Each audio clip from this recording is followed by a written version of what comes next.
19 наурыз шымырлык пен шеберлик күні. Наурызды тойлау декадасынан бұл күні ұлттық спортқа арналады. Жерлерде, ипподромдарда ересектерге арналған көкпар, бәйге, қыз қуу, жамбы ату, аударыспақ ұйымдастырылады. Ал балалардың асық ату, тоғызқұмалақ, дойбы, арқан тартыс, қап киіп жарысу, жаяу тартыс, садық ату, күрес, ақсерек пен көксерек, спорттық ойындар ойнауына арнайы орындар жасалады.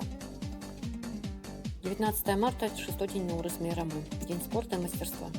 Это день праздничной декады Наурыза, посвящен национальным видам спорта. Для взрослых на ипподромах устраивают көкпар, байга, қыз қуу, аударыспақ. Для детей готовятся специальные места для игр в тоғызқұмалақ, асыки, шашки, организовывают соревнования по перетягиванию каната, бегу в мешках, стрельбе из лука, борьбе, ақсерек, көксерек.